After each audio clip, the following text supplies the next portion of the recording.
Ngayong araw mga kabengbeng, may unit tayo ulit dito kay kaibigang Adrian ng San Miguel, Bulacan, no? So pinalalamog niya sa atin tong unit niya. Buksan natin.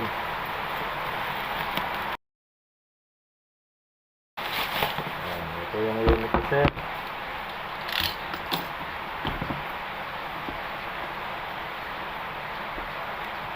WE High Kappa 5.1K. Sabi niya may singaw daw tong magazine niya eh. Sira yung sira yung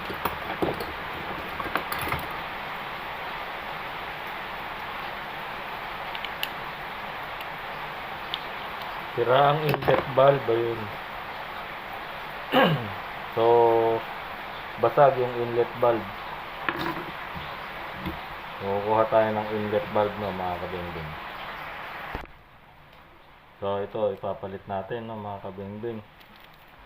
Kita natin. Kaso ang problema, di ba yung inlet valve niya nawala yung ulo, nawala to. Ito nawala. Ayan yung pinakaulo niya na yan, no. Naiwan yung gitna. So gagawin natin dyan, tatanggalin pa natin tong lahat. Doon natin papatagusin sa kabila.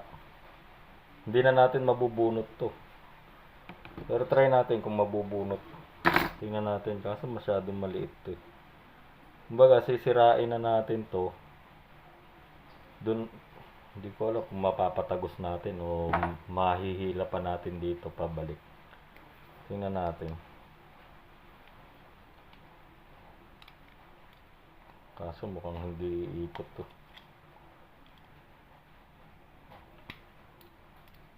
Putol na kasi to eh. Yun. Sana umikot. Para dito na sa ibabaw yan. Yun. Nakuha. Kusay mo talaga. Magaling talaga itong pamihit ko natin. Yun, no. Putol, no. Sige. Tingnan natin kung maging okay na yung unit ni sir.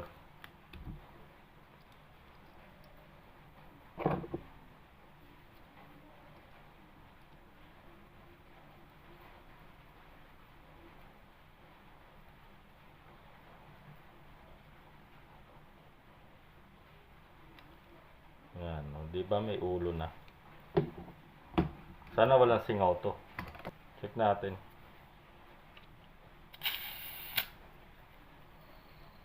Yun, no. Kuha tayo ng tubig para tingnan natin kung may singaw. Check natin kung may singaw. So wala naman, no. Walang singaw dito sa ibabaw.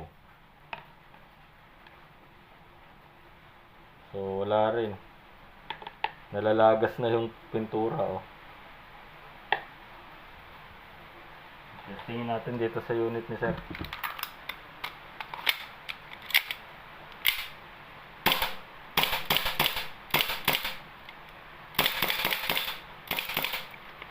So okay naman, wala namang problema dito sa unit ni sir.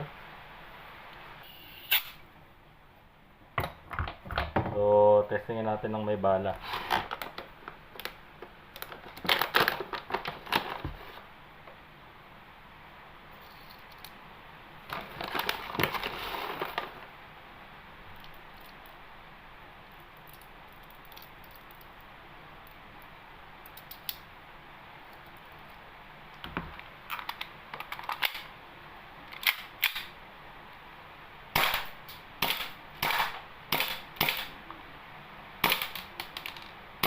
Uy, may problema yata sa sa feeding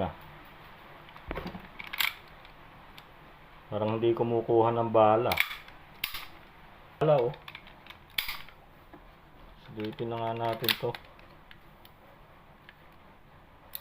Nasa harap ko lang yung bala. Hindi maano.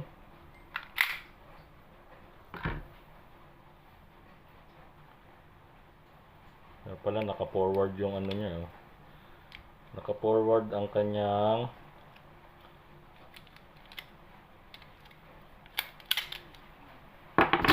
ito. Oh. Basag na yung lock. Pero mahaba talaga yung ano niya. Oh.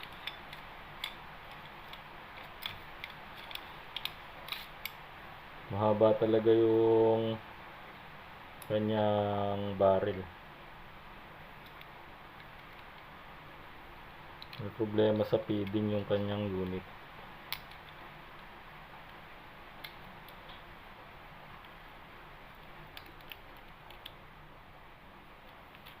Higpit oh.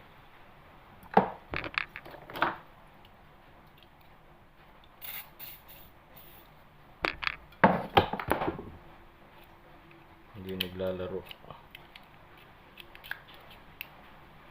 Higpit.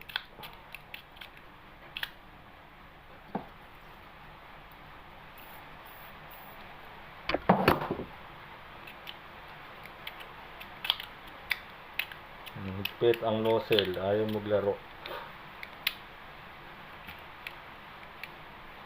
Oh. Ayaw.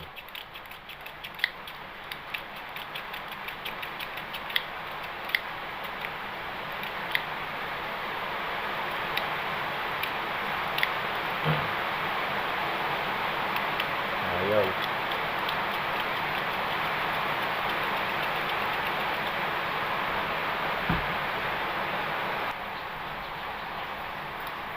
Adjust tayo.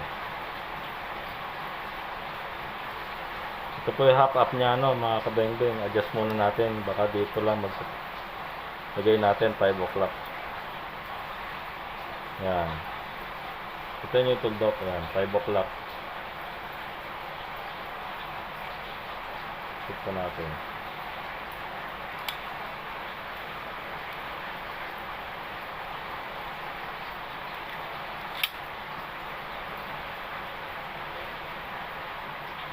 Wala masyadong sakal yung balay.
Lamigin muna natin yung magazine.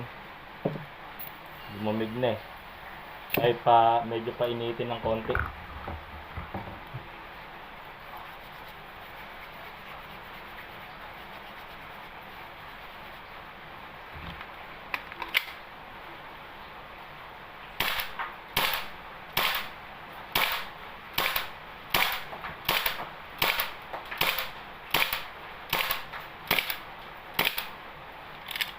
So ayan mga kabengbeng, nag-uubos na ng bala yung unit ni sir.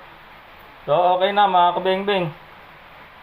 So kapag ganon, masyadong sakal yung bala, adjust nyo muna yung half up. So ako kasi nilalagay ko lang sa 5 o'clock yung half up nya no. Para saktuhan lang. Hindi siya pababa, hindi rin siya pataas. Saktong diretso lang yung bala. So ayan. Kanina nakasagad dito sa parang 9 o'clock yata yung ano, yung half up niya. So sakal na sakal yung bala. So hanggang doon na sa harap mo yung bagsak. So ngayon di na, malakas na ulit. Tapos pag ganyan na sobrang lamig ng magazine, mahina talaga yung bato ng hangin, no. Kaya medyo i-warm nyo ng konti para lumakas. So okay na to, yung unit ni kaibigang Adrian. O yan, no. Tingnan mo, pag medyo mainit-init na yung magazine, lumalakas uli yung bato ng hangin. So pag ganyan na ano, yung namamawis na sa lamig, i-warm nyo ng konti para bumalik sa natural yung lakas nung buga ng hangin, no. So yun lang, sana may natutunan kayo mga kabengbeng. Maraming pong salamat, mabuhay po tayong lahat.